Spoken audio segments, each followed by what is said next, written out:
We can now speak to Professor of International Politics, Scott Lucas, to get his analysis of the situation. Scott, it's such a complicated situation in Syria. We've seen this coalition of rebels going into Damascus. How do you see things going forward when it comes to a transitional authority taking over the running of that country, so badly battered by 14 years of war? I think Danny Mackey summed it up very well in terms of that your immediate priorities, even as you talk about that transitional government, are to make sure that the cities and indeed the countryside can still operate. So before Damascus, we can talk about in the past 12 days about making sure that Aleppo city, with more than 2 million people, that utilities were maintained, and indeed that more utilities were put in place, that businesses continued to stay open, that security was assured. We saw it in Hama over the past week. And now, we are going to have to see it in Damascus and Homs.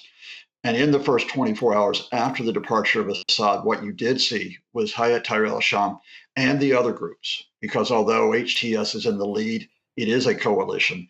And you saw them trying to assure order throughout the city, issuing instructions against looting, and indeed moving to stop it at the central bank. That you saw the instruction go out that public and private property were not to be touched. The imposition of the curfew, while things are being brought back into place. And, we'll look forward in the days ahead that day-to-day activity continues while we talk about wielding together a coalition. I think it is interesting that al-Jilani, as head of HTS, has actually indicated that the group itself may drop the name. It may effectively reform as a political rather than a military organization, but there will be the other rebel groups. And of course, there'll be the political groups, some of whom have been in Turkey over almost 14 years, some of whom will revive from within the country. For those who want to write this off completely, that it cannot work, that this is just terrorist, I think you just happily have to remember that Syrians lived under a 54-year authoritarian family rule, that hundreds of thousands of them have been killed in the past 13 plus years, that more than 11 million have been displaced. They just want a bit of hope and opportunity. And at this point, although we're not sure what the future will bring, there is that possibility. There is that possibility that Syria can move to a future which, rather than being of death and destruction, can be one of security for the people who want to live there in peace.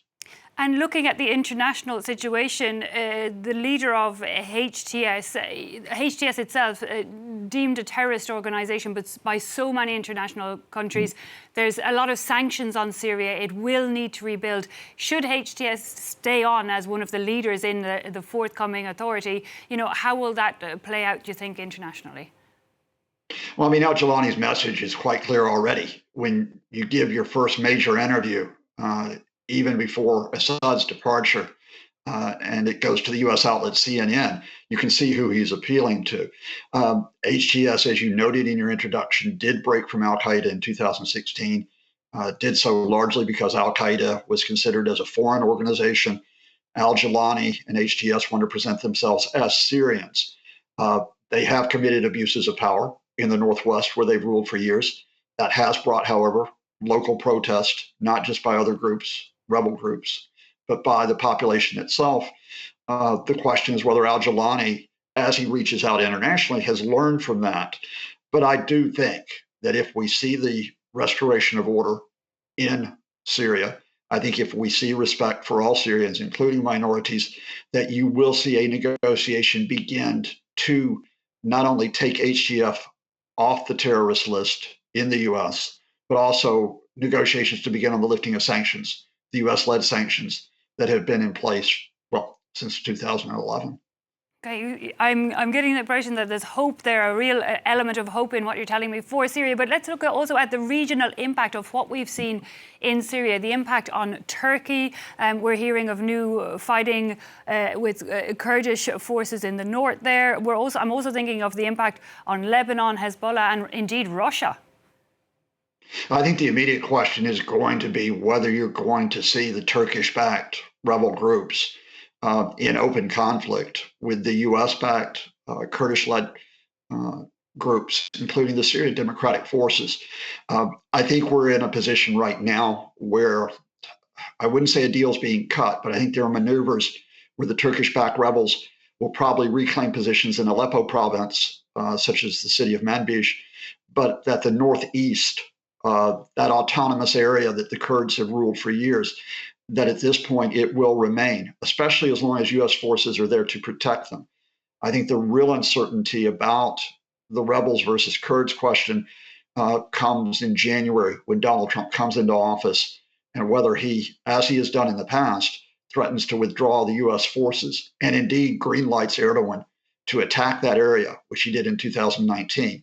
That, I think, is the immediate question for instability within Syria. More broadly, look, Lebanon is its own case right now, given the open-ended Israeli war in Lebanon, Hezbollah being decimated, the very fragile ceasefire there. I think for the moment, you look at Syria for Syria, you look at Lebanon as being an Israeli-Lebanon question. And as far as Russia and Iran are concerned, look, they simply did not intervene to save Assad because they're overstretched. Russia's overstretched in Ukraine. The Iranians have very serious domestic issues and have been hurt by the Israeli targeted assassinations.